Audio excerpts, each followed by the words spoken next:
So why is it that some subjects you pick it up like that, other subjects you're like, I don't know what's going on. You're trying to learn one thing and it's easy, you're trying to learn another thing and it's confounding? Well, it very well might have to do with your personality type and the way you are going about trying to learn different things. Because your personality type affects how you take in information, how you grasp new concepts, new details. So the purpose of this video is to give you insight into how your personality type plays into that so that you can then use that information to more easily learn things at school, at work, even just in your general life. Okay, let's jump into introverts versus extroverts to begin with. The biggest difference I see here is that introverts want to take in the information and kind of understand what's going on with something before they jump in and have any kind of actual experience with it. So for example, if an introvert is baking a cake, they might want to understand generally,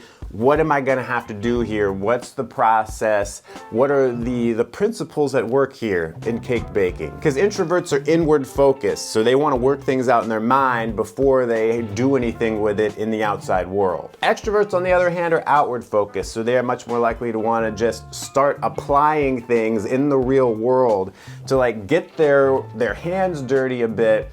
And then they'll be like, okay, now I can get the information and really understand what's going on here. And this next thing might be totally obvious, but extroverts generally might prefer to learn in group settings where they can be with other people, hear what the other people are thinking about whatever is being learned. So classes, group settings, great for extroverts. Introverts, on the other hand, generally prefer to learn on their own. For introverts, it's more of a distraction. It pulls them out of their own mind to have other people around, asking questions, throwing in their 2 cents. Okay, and before we move on, let's support this channel and see if YouTube would like to show a commercial.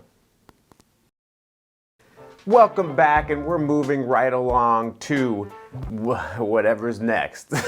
So now let's move on to S or N, sensing versus intuition, and this is where the most differences are when it comes to learning and personality type, because sensing and intuition are the ways that we take in information. I mean, that's basically what learning is, right? Taking in new information and then figuring out how we can use it. Now, there is a stereotype. Let's just get it out in the open, guys. The stereotype is that sensing types are dumb, but intuitives are smart. As we get into this, you'll see maybe where that stereotype comes from.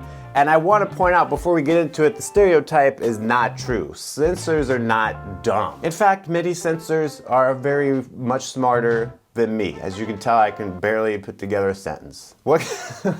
That's such a dumb metric. There are a lot of them, they're smarter than me. They must be smart.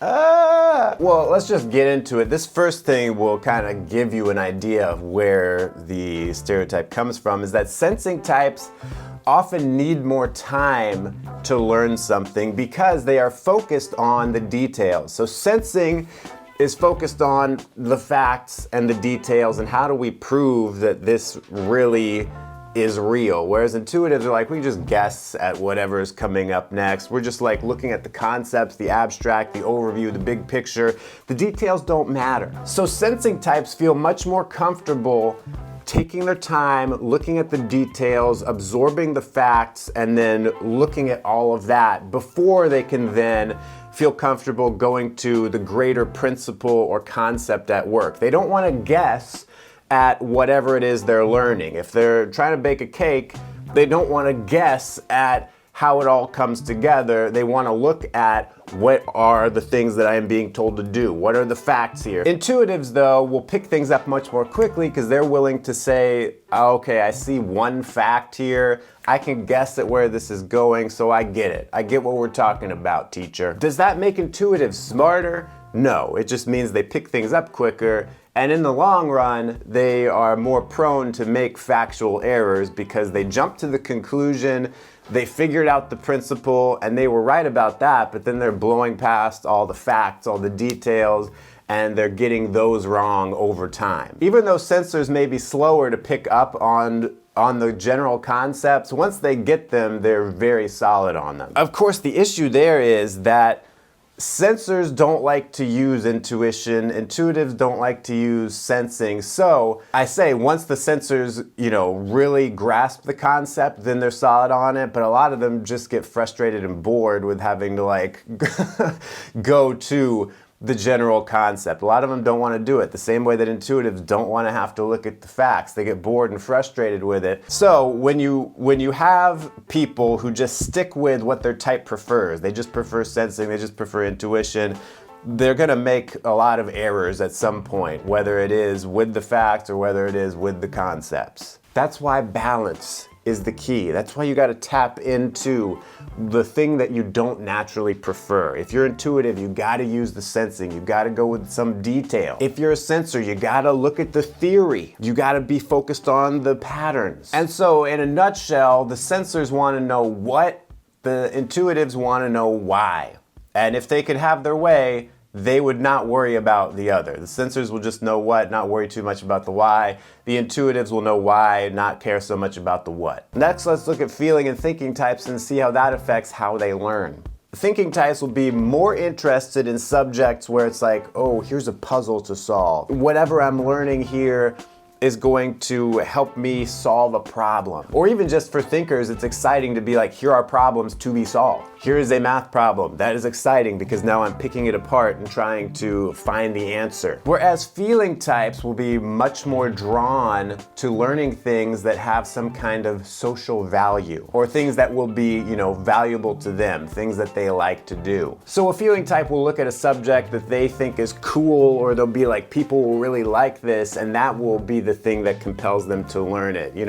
Like the arts, for example. It doesn't really solve any problems, but it's something that either the feeler themselves likes or something they realize everyone likes. It has social value generally. Thinkers will be more driven to learn something if it's like, this is gonna help me get something done. This is gonna help me do my work and accomplish something. Feelers, on the other hand, might be more interested in learning things that'll be like, oh, this will help me lift people's spirits. This will help make me and or other people happier. Or even if it's not happier, this will give me the ability to kind of change the emotional state of myself and other people. So a thinker may struggle with learning something like, what is fashionable to wear right now. Clearly it's a brown jacket with a tie with crabs on it. But a thinker might struggle to learn that. Because to a thinker, it's like, how is this gonna help me accomplish anything?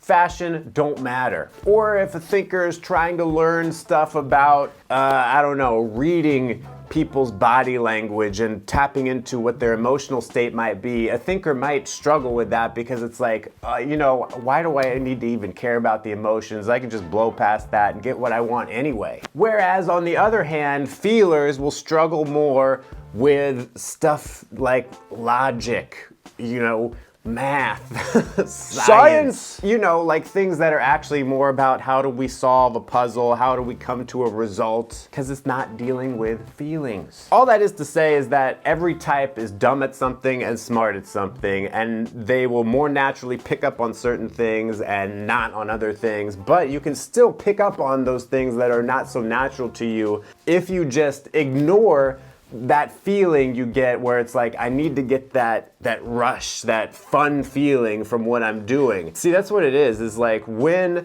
you are learning something that lines up with your personality type, it feels like, yes, this is awesome, great. But if you have to learn something that doesn't really line up with that, it's like, this is boring, this is stupid. So if you're trying to learn something and are struggling, you have to realize it's not always going to be a walk in the park. There might be some struggle, but in the long run, it will benefit you. Or you can do a little bit of trickery and try to reframe what you're doing to appeal more to your personality type. If you are a thinking type trying to learn some more of the feeling side of things, just try to reframe it as, this is another tool I can use. Or if you're a feeler trying to learn something logical, just find something that you or other people like about it. What is the social value of this thing I'm trying to learn? Now we move on to the judging versus perceiving types. A couple several very interesting differences in how they learn here. Perceiving types are much more like a sponge. They just want to take in a lot of information. They are not too picky about the information that they take in. Doesn't necessarily mean they're going to be great students or they're going to be like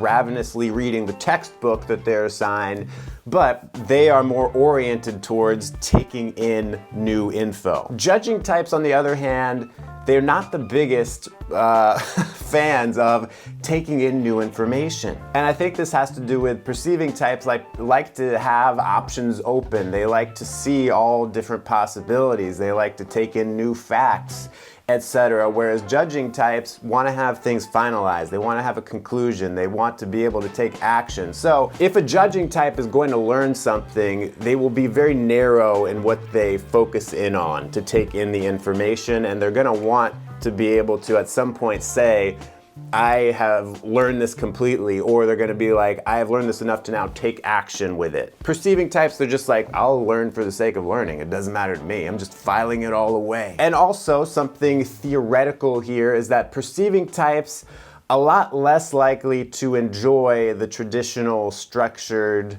academic being in school. Like traditional structured schooling, perceiving types are like, I wish I could break free of that, man. You're holding me down, turning me around, filling me up with your rules. Whereas judging types are much more comfortable and open to just a structured schooling environment where it's like, we have a course, we have a syllabus, we go through it in steps. Fine by me, just spoon feed me this stuff. I feel like the perceiving types are much more likely to want to do kind of self-directed learning. Thanks for watching. I recommend watching this video next about how the 16 personalities express creativity. I think it's related to this one. It's pretty interesting. Or if you want to check out the whole playlist, find another video to watch right here. It's right here. Until next time, stay cool and attractive.